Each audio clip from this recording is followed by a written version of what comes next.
चलो, आज हम डिस्कस करेंगे एक्सट्रैक्शन। एक्सट्रैक्शन आपको कोग्नोसी के पॉइंट ऑफ व्यू से भी इंपॉर्टेंट है और फार्मास्यूटिक्स के भी पॉइंट ऑफ व्यू से इंपॉर्टेंट है। तो एक्सट्रैक्शन से किस टाइप के क्वेश्चंस आते हैं पहले हम देख लेते हैं। Right a short note on solvent for extraction. Short note लिखने के लिए आता है ऐसे सॉल्वेंट्स के ऊपर जो कि एक्सट्रैक्शन के लिए यूज किए जाते हैं। एक क्वेश्चन आता है, differentiate between infusion and decoction. Infusion और डिकॉक्शन में क्या डिफरेंस होता है। ये दोनों एक्सट्रैक्शन की मेथड है, अभी हम ये भी देखेंगे। Difference between double and triple maceration, इसमें आपको डिफरेंस पूछा जाता है। Write a short note on maceration, maceration पे short note. Name the different method for extraction, extraction के लिए जो मेथड्स यूज की जाती है, ये क्वेश्चन पूछा गया है। तो इतने क्वेश्चंस आपसे इस यूनिट से पूछे गए हैं। ये आपका फार्मास्यूटिक्स का फोर्थ यूनिट है, एक्सट्रैक्शन। और आपको कोग्नोसी के पॉइंट ऑफ व्यू से भी इंपॉर्टेंट है। एक्सट्रैक्शन क्या होता है इसको समझने के लिए हम चलते हैं कोविड काल में। जब कोविड आया, इन्फेक्शन फैला, महामारी से लोग मरने लगे, तो हमने काढ़ा बना के भी पिया होगा कुछ लोगों ने। काढ़ा, है ना। हमने बढ़िया फर्स्ट क्लास तुलसी ली, लौंग ली, काली मिर्च ली, है ना, दालचीनी ली। इसको हमने बढ़िया फर्स्ट क्लास उबाला, उबाल के उसको हमने ठंडा किया और हमने उसको पिया। तो जो काढ़ा बनाया हमने, ये जो काढ़ा है, ये एक्सट्रैक्शन है। एक्सट्रैक्शन मतलब होता है किसी भी क्रूड ड्रग के एक्टिव केमिकल प्रिंसिपल को सेपरेट आउट करना। Separation of active chemical principle और phytochemical constituent of a medicinal plant. तो ये प्लांट का कोई भी पार्ट हो सकता है, लीव हो सकती है, हर्ब्स हर्ब्स हो सकती हैं, ये आपका बाक हो सकता है, रूट हो सकता है, लीव्स हो सकती हैं, कुछ भी हो सकता है ना, फ्लावर हो सकते हैं। तो इनका हम जब अर्क निकालते हैं, इनका जब हम एक्सट्रैक्शन करते हैं, सेपरेशन करते हैं, एक्टिव केमिकल प्रिंसिपल का। एक्टिव केमिकल प्रिंसिपल क्या होते हैं, प्लांट में जो मेडिसिनल इफेक्ट जो मॉलिक्यूल देता है, उसी को हम एक्टिव केमिकल मोइटी भी कहते हैं, है ना। ये बीमारी को ठीक करने के लिए रिस्पॉन्सिबल होती है। बीमारी जो ठीक होती है बेटा, ये इसी से ठीक होती है। हर प्लांट में कोई ना कोई मेडिसिनल इफेक्ट होता है। कोगनोसी में तो हमने सैकड़ों मेडिसिनल प्लांट देखे जिनमें औषधीय गुण होता है। तो ये औषधीय गुण सेकेंडरी मेटाबोलाइट्स की वजह से होता है। प्लांट में प्राइमरी मेटाबोलाइट्स होते हैं, सेकेंडरी मेटाबोलाइट्स होते हैं। Secondary metabolites are responsible for treatment and cure of disease. जैसे आपका टैनिन हुआ, रेजिन हुआ, एल्केलॉइड हुआ, ग्लाइकोसाइड हुआ। तो हम इनका एक्सट्रैक्शन इनकी सॉल्युबिलिटी के बेसिस पे करते हैं। हम इनका सेपरेशन सॉल्युबिलिटी के बेसिस पे करेंगे कि उसमें किस टाइप का केमिकल कॉन्स्टिट्यूएंट है और वो उसके लिए कौन सा सॉल्वेंट सुटेबल है। हम सॉल्वेंट का चुनाव करेंगे। जैसे हेक्सेन है आपका नॉन पोलर सॉल्वेंट, है ना। पोलर सॉल्वेंट में आपका वाटर है, अल्कोहल है। अल्कोहल बहुत ज्यादा यूज होता है एज अ सॉल्वेंट। वाटर बहुत ज्यादा यूज होता है क्योंकि इजिली अवेलेबल है ना, चीपर भी है, इकोनॉमिकली सस्ता पड़ता है ये हमको। तो इस आधार पे हम वाटर और अल्कोहल बहुत ज्यादा एज अ सॉल्वेंट यूज करते हैं। सॉल्वेंट क्या होता है, जिसमें किसी चीज को अपने अंदर घोलने की क्षमता होती है। सॉल्यूशन क्या होता है, सॉल्यूशन मतलब सॉल्वेंट में यदि सॉलिड को डिसॉल्व किया जाए तो उससे जो प्रोडक्ट हमें मिलेगा वो सॉल्यूशन कहलाता है। हमारे बहुत सारे ड्रग्स क्या है, सॉल्यूशन फॉर्म में रहते हैं। जिस भी चीज की हमको दवाई बनानी बनानी है, उसको हम किसी चीज में घोल लेते हैं और उसका हम एक हिसाब से सिरप जैसा बना लेते हैं, है ना, हम उसको ताकि कंज्यूम कर सके। अब ये आपका लिक्विड डोजेस फॉर्म में आ जाता है। ठीक है। तो किसी भी दवाई का ये जानना जरूरी है कि वो किस चीज में घुलती है, और उसी के बेसिस पे फिर उसका एक्सट्रैक्शन किया जाएगा। एक्सट्रैक्शन के हमारी डेली लाइफ रूटीन में आप बहुत से एग्जाम्पल देख सकते हो, है ना। और एक्सट्रैक्शन बहुत लंबे समय से यूज होता आ रहा है, बहुत एंशियंट टेक्निक है ना। इससे वोलेटाइल ऑयल का भी एक्सट्रैक्शन किया जाता है। मतलब कुछ ऐसे मेडिसिनल प्लांट होते हैं जिसमें ऑयल्स होते हैं, जैसे लौंग का तेल, नीलगिरी का तेल, नीम का तेल, है ना। तो ये सॉक्सलेट एपरेटस के थ्रू इनको आइसोलेट किया जाता है। तो एक्सट्रैक्शन के जो मेथड्स हैं, ये इन्फ्यूजन है, डिकॉक्शन है, डाइजेशन है, मैंसरेशन है, सॉक्सलेट अपरेटस है, ये सब इसमें आता है बेटा। तो हम वन बाय वन करके इसको डिस्कस करेंगे। पहला है इन्फ्यूजन, है ना। इन्फ्यूजन का एग्जाम्पल है, यदि आपने जैसे जीरा लिया, लौंग लिया, सौंफ, मेथी, है ना, इसको आपने शाम को रख दिया अप्रोप्रिएट सॉल्वेंट के साथ, सपोज हमने वाटर के साथ रख दिया, है ना। तो जीरे का जो एक्टिव प्रिंसिपल है वो वाटर में आ जाएगा और वाटर का सॉल्वेंट का कलर भी चेंज हो जाएगा। तो ये 10-12 घंटे के लिए हम भिगोने के लिए रख देते हैं। और इससे जो अर्क है, जो एक्टिव केमिकल प्रिंसिपल है, वो हमारे सॉल्वेंट में आ जाएगा और इन्फ्यूजन तैयार हो जाएगा। जैसे जीरा वाटर है, सोप सोप वाटर है, मेथी का पानी है ना, तो ये सब है। और ये नेचुरल हर्ब्स के साथ ये प्रक्रिया अपनाई जाती है।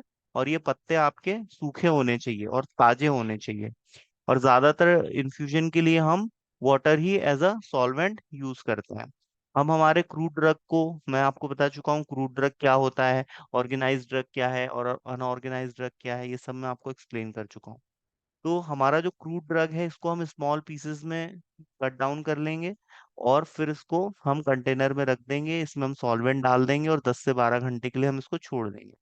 सॉल्वेंट का कलर चेंज हो जाएगा और उसमें मेडिकामेंट्स आ जाएंगे और फिर हम उसको कंज्यूम करेंगे तो हमें मेडिसिनल इफेक्ट मिल सकते हैं। ठीक है। और इसमें जो हम प्रोसेस अपनाते हैं, ये ड्राइंग का भी अपनाते हैं, फिल्ट्रेशन का अपनाते हैं, है ना।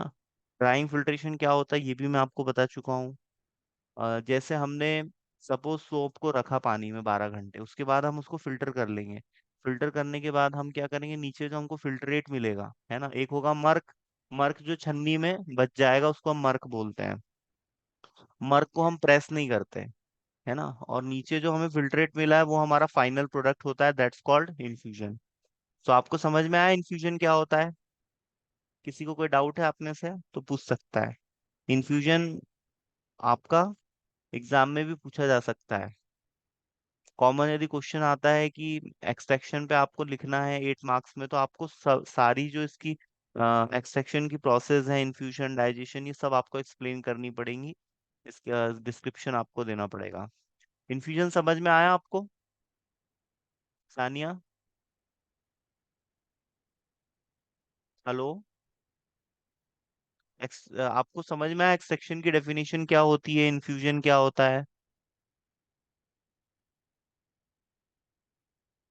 इन्फ्यूजन में हम बेटा सॉल्वेंट यूज करते हैं और जिस भी क्रूड ड्रग का हमें इन्फ्यूजन बनाना है उसको हम सॉल्वेंट के साथ 10 से 12 घंटे के लिए छोड़ देते हैं। उसमें क्या है, अर्क आ जाता है। जैसे हमने मेथी पानी बनाना है, तो हम मेथी को पानी में भिगो देंगे और 12 घंटे के लिए छोड़ देंगे। और सुबह हम मेथी को फिल्टर कर लेंगे, मेथी अलग हो जाएगा, पानी अलग हो जाएगा। लेकिन मेथी का जो अर्क है बेटा वो पानी में आ जाएगा। तो इसके लिए, इन्फ्यूजन के लिए हमारे ड्रग का सॉल्युबल होना वाटर में बहुत जरूरी है। तो जो वाटर सॉल्युबल ड्रग होते हैं उनके हम इन्फ्यूजन तैयार करते हैं। जैसे जीरा वाटर आता है, लौंग, लौंग का पानी हम बना सकते हैं, लौंग भी पानी में घुल सकता है। सौंफ है ना, सौंफ एज अ डाइजेस्टिव डाइजेस्टेंट काम करता है, हमारे डाइजेशन को इम्प्रूव करता है। जीरा भी हमारे डाइजेशन को इम्प्रूव करता है। तो इनके इन्फ्यूजन बनाए जाते हैं, है ना। तो जो नेचुरल हर्ब्स होती हैं उन पे ये प्रोसेस अपनाया जाता है। और ये जो लीव्स होती है इनका ताजा और फ्रेश होना जरूरी है। ठीक है। और नेक्स्ट आपका आता है डाइजेशन। तो डाइजेशन में हम क्या करते हैं, बॉइल्ड वाटर यूज करते हैं। हमारे क्रूड ड्रग पे हम बॉइल्ड वाटर डालते हैं और उससे फिर हम एक्सट्रैक्शन करते हैं। ठीक है। और इसमें भी हम फिल्ट्रेशन करते हैं। फिल्ट्रेशन करने से हम हमें मर्क मिलता है। और हमारा जो नीचे फिल्ट्रेट होता है वो हमारा फाइनल प्रोडक्ट होता है। जैसे हम अदरक का निकाल सकते हैं, जो सॉलिड ड्रग्स होते हैं, हार्ड हार्ड फॉर्म में होते हैं, तो हम उन पे बॉइल्ड वाटर डाल के उनका एक्सट्रैक्शन निकालते हैं। तो ये होता है डाइजेशन। डाइजेशन और इम्प्रूव इन्फ्यूजन में डिफरेंस क्या होता है? इसमें हम बॉइल्ड वाटर यूज करते हैं और इसमें हम नॉर्मल वाटर यूज करते हैं। तो ये इसमें डिफरेंस होता है। जैसे आपने देखा होगा, इसमें भी हमें सॉल्वेंट की जरूरत पड़ेगी। इसका एक एग्जांपल है जनरल लाइफ का। आपने जैसे ग्रीन टी का एक डिप डिप ताबीज जैसा आता है ना एक, इसको हम पानी में डिप करते हैं और फिर उससे चाय बन जाती है ना। जैसे आपका आपने टी में उसको, टी रहती है आपकी गरम, उसमें आपने जैसे ही डाला वो बैग, टी बैग, उसमें से फिर क्या है, उसमें अंदर की तरफ मेडिकमेंट जाने लगेगा। और हम उसको 2-4 बार डिप करते हैं और फिर हम उसको फेंक देते हैं। तो ये आपका डाइजेशन का एग्जाम्पल है। इसमें हम boiled water as a solvent use करते हैं। ठीक है। तो हम अदरक का पानी यदि बनाना चाहें, अदरक का डाइजेशन डाइजेशन के थ्रू हम उसको बना सकते हैं। अब एक डिकॉक्शन होता है। डिकॉक्शन में क्या होता है, डिकॉक्शन का बेस्ट एग्जांपल है मेकिंग टी। चाय बनाने का जो प्रोसेस होता है, 10 से 15 मिनट के लिए हम उबालेंगे उसको बॉइलिंग टेम्परेचर पे। तो उबालने से क्या होगा, हमारा जो टी है, कॉफी है, कॉफी में होता है कैफीन और टी चाय में होता है निकोटीन। ठीक है। तो निकोटीन और कैफीन को यदि हमें लेके आना है हमारे सॉल्वेंट में, तो उसके लिए हम उसको बॉईल करेंगे 10 से 15 मिनट बॉइलिंग टेम्परेचर पे। और जब वो उबलेगा तो उसमें अर्क आ जाएगा, हमारे जो सेकेंडरी मेटाबोलाइट्स हैं जो मेडिसिनल इफेक्ट देते हैं वो हमारे सॉल्वेंट में आ जाएंगे। ऐसे ही एक मेंसुरेशन होता है। मेंसुरेशन का एग्जाम्पल है, आपने देखा होगा आदिवासी महुए की दारू बनाते हैं, है ना। इसमें क्या होता है, हम सॉल्वेंट के साथ हमारे फ्रूट ड्रग को कम से कम 1-2 महीने के लिए रखते हैं। तो वो सड़ने लगता है, उसका डिकम्पोजिशन होने लगता है।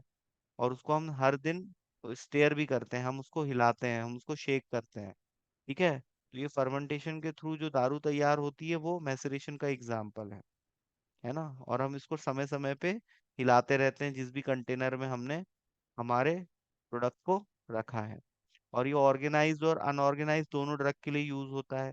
इसमें वाटर और अल्कोहल दोनों एज अ सॉल्वेंट यूज होते हैं, लेकिन मैसरेशन के लिए जो मोस्ट अप्रोप्रिएट सॉल्वेंट है वो वाटर होता है। तो जिस भी प्रोडक्ट का हमें एक्सट्रैक्शन निकालना है उसकी हमको पहले तो कलेक्शन, कल्टीवेशन, कलेक्शन करना पड़ेगा। और कलेक्शन करने के बाद उसकी क्लीनिंग वॉशिंग करेंगे हम। क्लीनिंग वॉशिंग करने के बाद हम उसकी ड्राइंग करेंगे। और ड्राइंग हम मोस्टली शेड ड्राइंग प्रेफर करते हैं। शेड ड्राइंग क्या होती है बेटा, मतलब बहुत ज़्यादा सनलाइट यदि होगा, बहुत ज़्यादा धूप होगी, तो उसके प्रभाव से हमारे ड्रग का केमिकल कॉन्स्टेंट खराब हो सकता है। तो उसको बचाने के लिए हम शेड ड्राइंग प्रेफर करते हैं। फिर उसके बाद हम ड्राइंग के बाद उसकी ग्राइंडिंग करते हैं, मीलिंग करते हैं, साइज रिडक्शन करते हैं। साइज रिडक्शन भी मैंने आपको बताया था क्या होता है। साइज रिडक्शन करने से सरफेस एरिया बढ़ जाता है, पाउडर फॉर्म में हमारा ड्रग आ जाता है। सरफेस एरिया बढ़ने की वजह से उसका एक्सट्रैक्शन हम ज्यादा बेहतर तरीके से कर सकते हैं।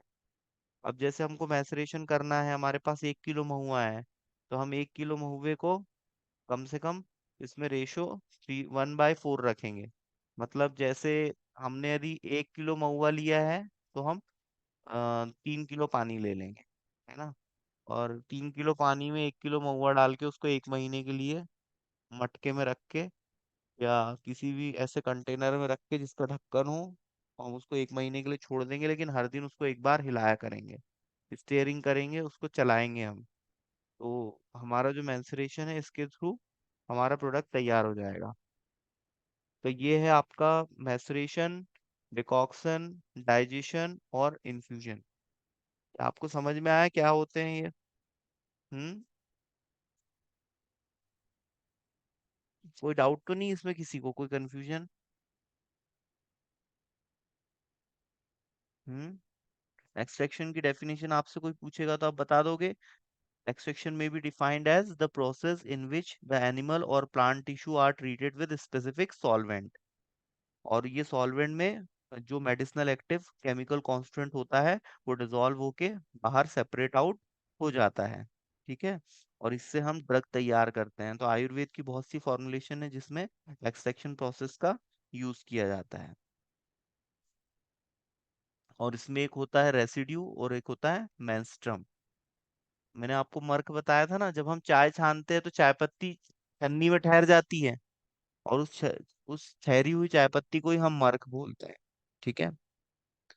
तो मर्क की डेफिनेशन 2 नंबर में पूछते हैं तो आप लिख दोगे मर्क क्या होता है? हम्म।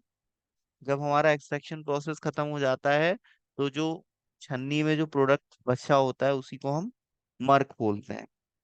ठीक है। अब ये जो एक्सट्रैक्शन है इससे बेटा हम किस टाइप के फॉर्मुलेशंस बनाते हैं? ठीक है। There are various type of formulation prepared by using extraction method. इसमें हम जैसे आपको मैंने अभी इन्फ्यूजन बताया, डिकॉक्शन बताया, स्पिरिट्स बनते हैं। स्पिरिट्स में आपका एलिक्सर्स आता है। एलिक्सर में अल्कोहल एज अ सॉल्वेंट हम यूज करते हैं, है ना। तो ये सारी चीजें बनती हैं। और इसी को हम क्या बोलते हैं, इन प्रिपरेशन को हम गैलेनिकल्स बोलते हैं। तो 2 नंबर में डेफिनेशन पूछी जाती है व्हाट इज गैलेनिकल्स। तो हम इन्हीं फॉर्मुलेशंस को हम गैलेनिकल्स कहते हैं, जो प्लांट के एक्सट्रैक्ट होते हैं जो कि डिजीज के ट्रीटमेंट क्योर में यूज किए जाते हैं। तो आपको गैलेनिकल्स की डेफिनेशन समझ में आई, है ना। जो फिल्ट्रेशन होता है इसके लिए हम मेम्ब्रेन यूज कर सकते हैं, ये डिपेंड करता है कि हमको किस चीज को फिल्टर करना है। तो इस क्राइटेरिया पे हम डिसाइड करते हैं कि हम कौन सा फिल्टर मीडिया यूज करेंगे।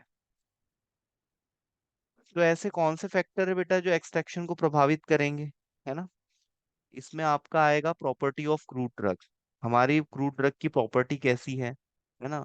उसका फॉर्म क्या है, किस स्टेट में है वो क्रूड ड्रग, है ना?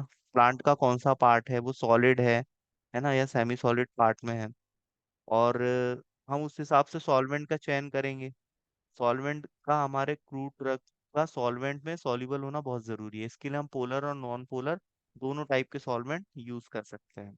अब हमारे सॉल्वेंट में कुछ आइडियल प्रॉपर्टीज भी होनी चाहिए। हमारा जो सॉल्वेंट है वो नॉन इन्फ्लामेबल होना चाहिए। पता चला हम गर्म कर रहे हैं और आग लग गई, ऐसा नहीं होना चाहिए। नॉन टॉक्सिक होना चाहिए। हमारा क्रूड ड्रग का उसमें डिसॉल्व होना बहुत जरूरी है, तभी एक्सट्रैक्शन हो पाएगा। ठीक है। और हमारा जो सॉल्वेंट है वो किसी भी तरह से कोई केमिकल और एंजाइमेटिक डिग्रेडेशन हमारे ड्रग का ना करे। हमारे फाइटोकेमिकल कांस्टेंट के साथ किसी भी प्रकार की कोई रिएक्शन करके थर्ड प्रोडक्ट ना बनाए। तो ये सब चीज़ों का ध्यान रखना चाहिए। चीप होना चाहिए, इजीली अवेलेबल होना चाहिए। अब कुछ सॉल्वेंट के मैं आपको एग्जांपल बता रहा हूँ, जैसे वाटर है, ग्लिसरीन है। ऑर्गेनिक सॉल्वेंट जैसे ईथर है, अल्कोहल है, एसिटिक एसिड है। so these are the various solvent which are used for extraction process, है ना? तो इनकी सॉल्वेंट की हमने आइडियल प्रॉपर्टी देखी, सॉल्वेंट के हमने एडवांटेज डिसएडवांटेज देखे, है ना? जैसे सबसे चीपर और सबसे सस्ता जो सॉल्वेंट है वो है वाटर। और ये मतलब हर जगह अवेलेबल होता है। बाकी जो जैसे ईथर है, तो ईथर का डिसएडवांटेज क्या होता है बेटा, ये इन्फ्लामेबल होता है। इन्फ्लामेबल मतलब ये ज्वलनशील होता है। तो हम टेम्परेचर देंगे तो जल जाएगा। जैसे हमको टैनिन्स यदि निकालने हैं तो टैनिन्स निकालने के लिए हम ग्लिसरीन का यूज करेंगे, है ना? वो लाइट पेट्रोलियम का भी हम यूज करते हैं। तो ये सब सॉल्वेंट है जो कि यूज होते हैं। कोई आपसे पूछे इन्फ्यूजन और डिकॉक्शन में डिफरेंस क्या है, क्या बताओगे? इन्फ्यूजन में हम क्या बॉइलिंग वाटर यूज करते हैं? हम्म। इन्फ्यूजन में हम बॉइलिंग वाटर यूज करते हैं क्या? नहीं, इन्फ्यूजन में तो हम केवल सोकिंग करते हैं। ठीक है। और डिकॉक्शन में हम क्या करते हैं? बॉइल्ड वाटर यूज करते हैं। ये पहला डिफरेंस हो गया। अब हम इन्फ्यूजन किसके लिए यूज करेंगे, यदि हमारे ड्रग का जो टिश्यू है वो, हमारा ड्रग यदि सॉफ्ट है तो हम उसके लिए इन्फ्यूजन यूज करेंगे। और हमारा ड्रग यदि हार्ड है तो हम उसके लिए डिकॉक्शन यूज करेंगे। क्योंकि जब सॉल्वेंट को गर्म किया जाता है तो उसका पेनेट्रेशन पावर बढ़ जाता है। पेनेट्रेशन पावर बढ़ेगा तो हमें एक्सट्रैक्शन में जो हमारी वैल्यू आएगी एक्टिव केमिकल प्रिंसिपल की, वो बढ़ जाएगी। तो ये इन्फ्यूजन के केस में हमें क्या है, फाइनल वॉल्यूम को एडजस्ट नहीं करना पड़ता। और जब हम डिकॉक्शन करते हैं तो हम इसमें फाइनल वॉल्यूम को मेकअप कर देते हैं, उसको उसका एडजस्टमेंट कर देते हैं कि भाई हमें कितना गाढ़ा पतला करना है ना? तो हम उसके डाइल्यूशन को सेट कर सकते हैं। तो ये सब प्रोसेस के आपको नाम पता होना चाहिए, है ना? क्लासिफिकेशन आपका एक्सट्रैक्शन का पूछ सकते हैं। एक्सट्रैक्शन का क्लासिफिकेशन पूछेंगे तो आप हेडिंग डाल के एक्सट्रैक्शन लिख के नीचे इन्फ्यूजन, डिकॉक्शन, मैंसरेशन, परकुलेशन, डाइजेशन, ये सब प्रोसेस लिख दोगे। इन्फ्यूजन को फिर क्लासिफाइड किया गया है कंसंट्रेटेड इन्फ्यूजन और फ्रेश इन्फ्यूजन में। मैसरेशन को क्लासिफाइड किया गया है simple maceration, maceration with adjustment और मल्टीपल मैसरेशन। मल्टीपल मैसरेशन को फिर फर्दर क्लासिफाइड किया गया है डबल मैसरेशन और ट्रिपल मैसरेशन में।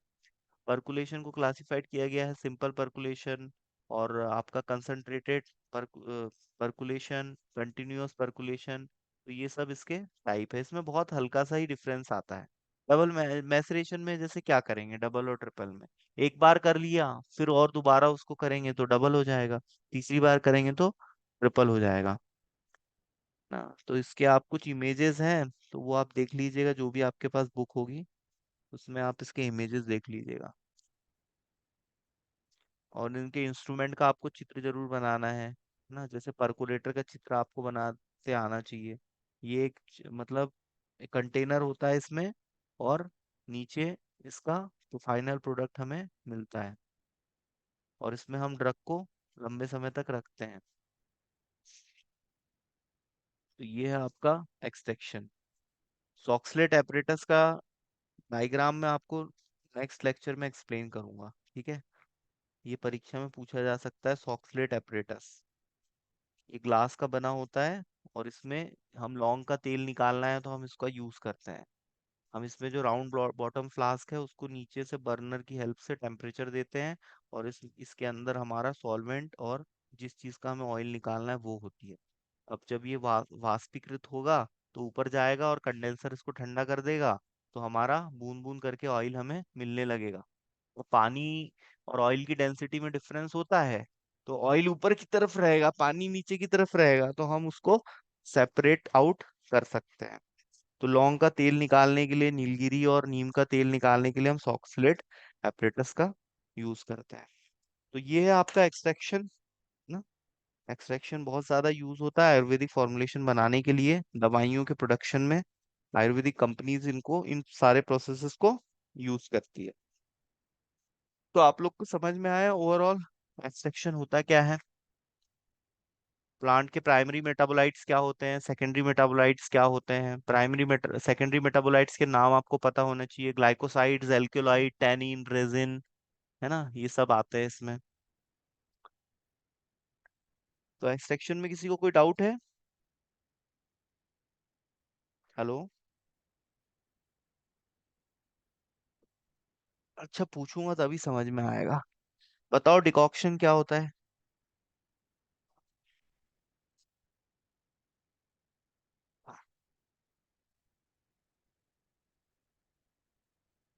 हाँ, वेरी गुड।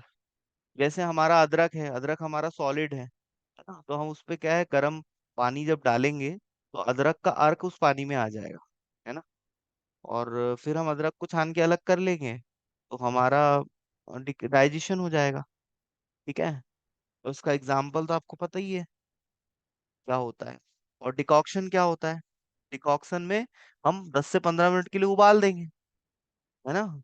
यदि हम अदरक को उबाल दे तो वो हो गया डिकॉक्शन, और अदरक पे केवल गर्म पानी डाल दे, वो क्या हो गया, डाइजेशन। और यदि हम अदरक को पानी में रख के सड़ा दे 1 महीने के लिए, तो वो क्या हो जाएगा। हम्म। महुए की कच्ची दारू बनते नहीं देखी क्या कभी किसी ने? क्यों? कोई है क्या देहात गांव से?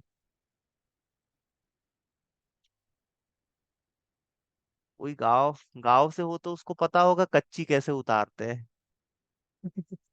कच्ची उतारने की जो विधि है वही है मैसरेशन। महुआ फ्रूटी, महुए की दारू बनती है ना कच्ची, तो वो बनती है आपके मैसरेशन से। ठीक है, पढ़ना कल मैं आपसे पूछूंगा इन्फ्यूजन, डाइजेशन, डिकॉक्शन, मैसरेशन क्या होता है, एक्सट्रैक्शन क्या होता है, एक्सट्रैक्शन के क्या फायदे हैं, एक्सट्रैक्शन कैसे करते हैं, एक्सट्रैक्शन के लिए हम कौन से सॉल्वेंट यूज करते हैं, और वो सॉल्वेंट की आइडियल प्रॉपर्टी क्या है। ठीक है, फिर से नेक्स्ट लेक्चर में इसको और अच्छे से एक्सप्लेन कर दूंगा, है ना। आज के लिए इतना काफी है।